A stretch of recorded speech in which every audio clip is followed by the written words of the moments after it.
You know what's strange? We talk endlessly about boomers and millennials. We dissect Gen Z like there's some kind of fascinating new species. But there's this entire generation that just exists in the middle, barely mentioned, almost invisible. Generation X, born roughly between 1965 and 1980.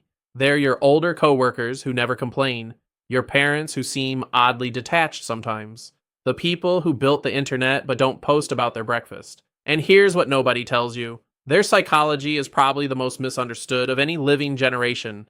They were the first generation of latchkey kids on a massive scale. Picture this. It's 1978. You're 8 years old and you come home to an empty house because both your parents are working. No smartphone, no Ring cameras, no way for anyone to check if you're okay. You let yourself in, make yourself a snack, do your homework alone, and wait. A study published in the American Journal of Orthodox Psychiatry found that by 1984, approximately 7 million children between ages 5 and 13 were regularly unsupervised after school. That's an entire generation learning that you can't always count on someone being there. That empty house did more than make them self-reliant. It drilled in the idea that actions have real consequences, ones you can't talk your way out of. When their parents finally showed up, you always knew where you stood. The rules hit hard and fast. Nobody cared about how you felt or wanted to talk about it. Step out of line and you paid for it right then and there. Psychologically, this created what researchers call a high contingency environment, where actions and outcomes were directly linked without buffer time. Your brain learned to predict consequences in real time, which is why Gen X tends to think 3 steps ahead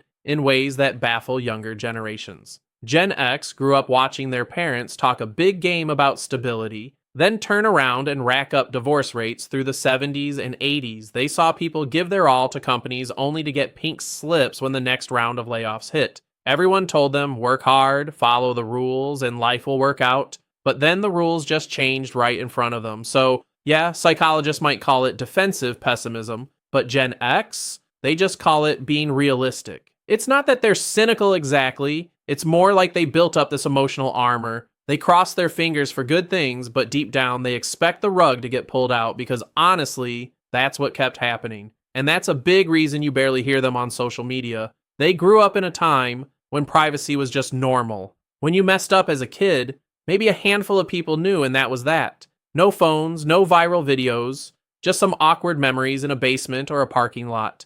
The idea of blasting your life out for strangers to see, that doesn't feel exciting to them. It feels risky. It's not about not getting tech.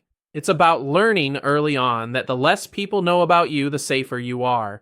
Gen X basically turned irony into a shield. Crack a joke, keep things at arm's length, laugh it off before it stings. You can see exactly where that comes from. They grew up in the shadow of the Cold War when teachers talked about nuclear war like it was just another rainy day, duck and cover drills in school as if a desk would save anyone. When adults act like everything's about to go up in smoke, but also insist you shouldn't worry, you get used to holding 2 clashing ideas at once, and you learn to keep a little distance just in case.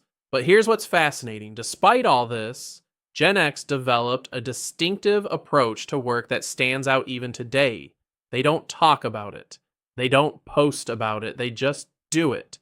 This work ethic was forged early through jobs that seem almost archaic now.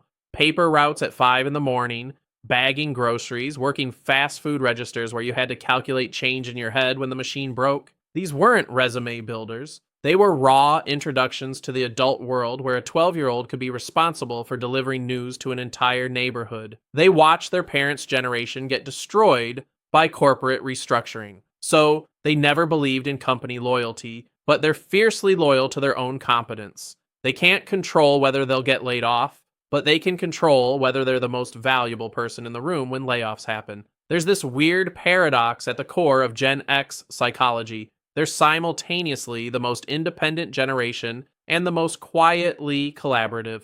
They'll never ask for help, figure it out themselves, been doing that since they were 8, but if you need help, they'll show up without drama, without a social media post about it. This comes from forming tight bonds with friends out of necessity when parents were absent. And let's talk about their relationship with authority because it's complicated. They respect competence, not titles. If you've earned your position through actual skill, they'll follow you anywhere. If you're just someone with a fancy job title who doesn't know what they're doing, they have zero patience. Gen X questions authority because they watched incompetent authority figures make terrible decisions their entire childhood. From Watergate to Iran-Contra to the fumbled AIDS crisis, they face serious economic headwinds that their parents' generation hadn't experienced. The youngest Gen Xers graduated college right into the dot-com bubble burst. The oldest ones were hitting their stride when the 2008 financial crisis hit. They've been economically traumatized repeatedly, which is why they're more likely to have multiple income streams,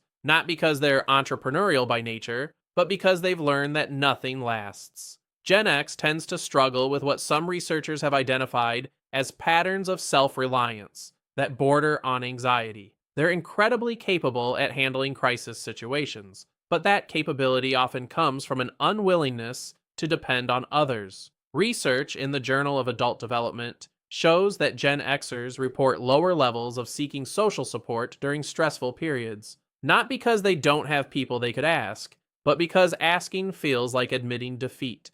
This self-reliance extended to how they processed information. Before the internet, knowledge had a different kind of weight. Gen X spent hours in libraries hunting through card catalog drawers for a single book that might contain the answer they needed. Information had a physical cost. It required effort and time. And because of that, they valued what they learned differently. Cognitive psychologists describe this as deeper encoding, where information that requires effort to obtain becomes more permanently integrated into memory. They learn to fix things with their hands because that's what you did when your bike chain slipped or the TV flickered. You didn't call a technician, you flipped the bike upside down, got grease on your hands, and figured it out. This built a mechanical intuition, a belief that with enough patience